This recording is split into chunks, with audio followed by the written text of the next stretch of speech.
Hello world, my name is Atticus, and I recently saw a post wondering about the lack of nuance in the Shinra executives, and I'm here to fix that misconception. The Shinra executives are exactly as nuanced as they need to be. The board of directors is brimming with greed, a vile disdain for humanity, and not a little incompetence. As abominably evil as the company is, it just makes sense that the people in charge are the very embodiment of sin. The seven deadly ones, in fact. Let's start from the top.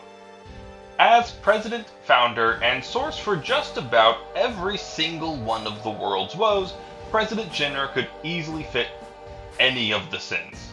Except for maybe sloth. The man was busy, funding a super soldier program that relied heavily on human experimentation, then funding a second secret super soldier program, in case the first one got out of control or wasn't super enough. But then again, his main goal over the course of the game is to create Neo Midgar in the heart of the Promised Land.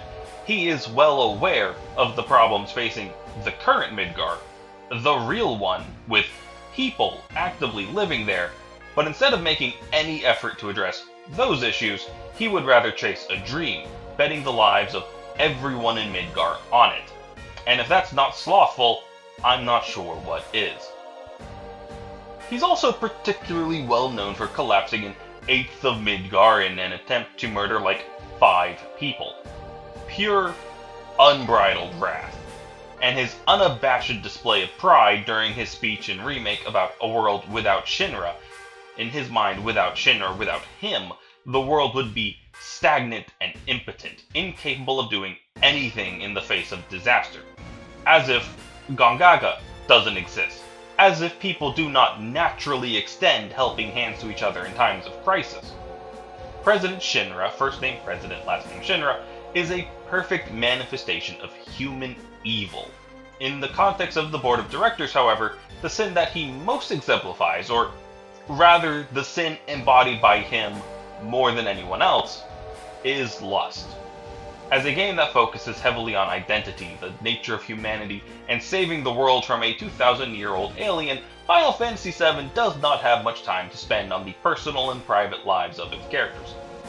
The only executives we know for sure have slept with someone are Hojo and President Shinra. Hojo just needed a fetus for one of his ill-conceived experiments. I wouldn't be surprised if one of the Ultimanias implies Hojo used something akin to IVF instead of the old-fashioned way. President Shinra, on the other hand, has 3 sons that we know of, all of whom have a different mother. Rufus, next on our list with his wife, former soldier director Lazard from Crisis Core with an unnamed woman from the slums, and Evan Townshend from the Final Fantasy VII novel The Kids Are Alright, a Turk side story with Annette Townshend. Another fun fact from the FF7 novels comes to us from On the Way to a Smile episode Shinra, which details Rufus's escape from Midgar during the diamond weapon attack. As it turns out, the executive floor of the Shinra building has a secret emergency exit, recommended by Rufus when he was just 5 years old after his father showed him the building plans. President Shinra thought it was unnecessary, as no one could combat the might of Shinra, but added in anyway, though he labeled it L for loser. Rufus is tough to place for an opposite reason from his father. He's a little bundle of teenage rebellion that never had an outlet, but he's easily at least the second best person on this list. This is best shown, I think, by his close relation with the Turks, ostensibly a covert military force that deals in espionage, but the agents we meet are incredibly likable. They even got their own game once upon a time.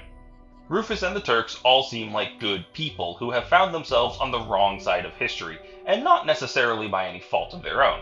Cisne mentions in Crisis Core that she grew up in a Shinra facility. She never really had a choice in her career path. Were things different, the Turks and our heroes could easily be friends or allies, and we get to see a bit of that anytime they're off the clock. So, what sin do we ascribe to Rufus? As likable as he is, he's not without faults, specifically while steeped in Shinra and its culture. One of his first acts as vice president is funding Avalanche. Not because he agreed with them that Shinra was killing the planet, mind you. He just wanted to overthrow President Shinra so that he could take over. He covets, probably not wealth, but rather power. Rufus is greed. When his father does eventually die, Rufus wastes no time on tears, rather ensuring the transition of power happens swiftly and surely. Heidegger, head of public safety, is our first executive who's easy to place. He's Wrath. Of course he's Wrath. Heidegger is profoundly incompetent.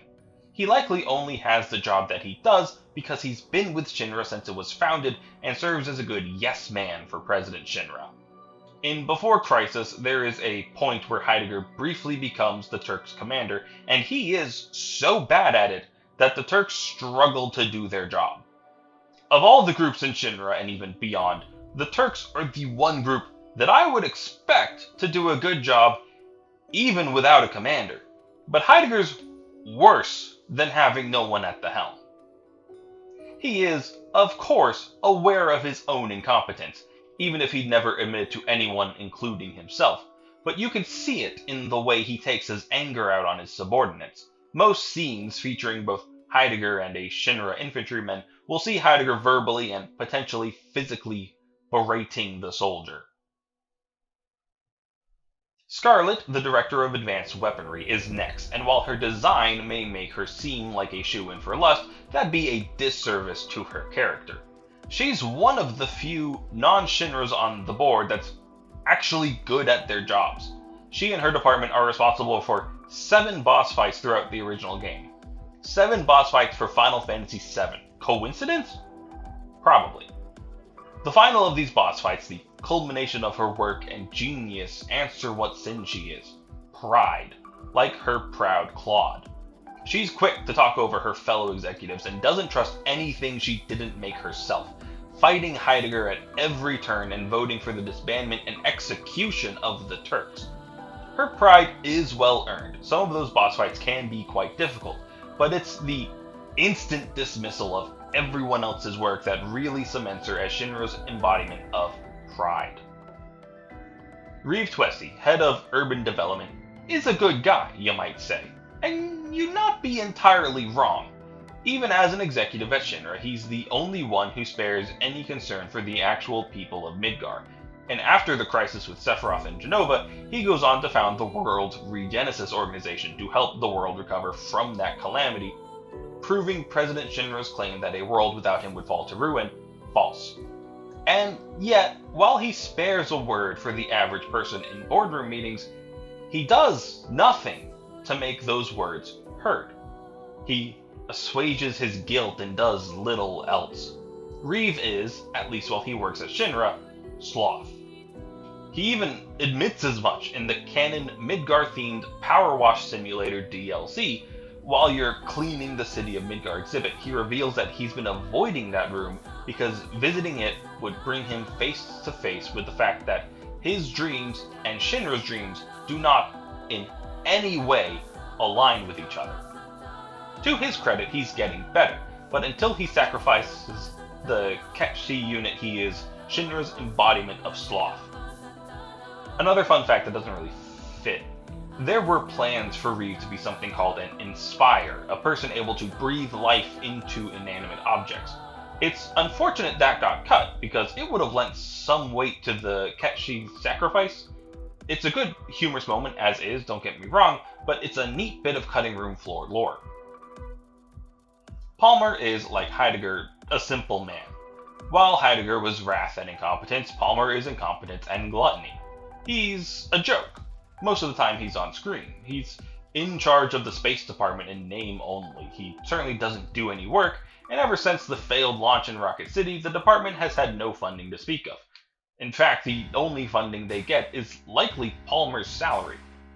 Palmer's sole other trait is his gluttony. He enjoys butter tea, which is a real thing from Tibet. It's a highly calorie dense and can help prevent chapped lips. But when paired with Palmer's design, the impression I believe we're supposed to get is that his drink is more butter than tea. Finally, it's the man, the monster himself, Hojo. He is envy. While the trials and tribulations of the games can be traced to President Shinra, that line goes directly to Hojo. Had President Shinra neither funded nor tolerated Hojo's antics, there would be no game.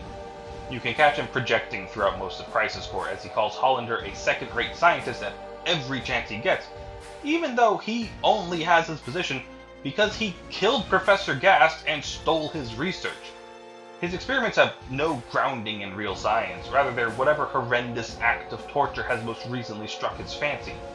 He is a uniquely awful individual in the world of Final Fantasy VII, whose madness and jealousy directly threaten the safety of the world and its people 3 distinct times, and he provides his aid to a 4th.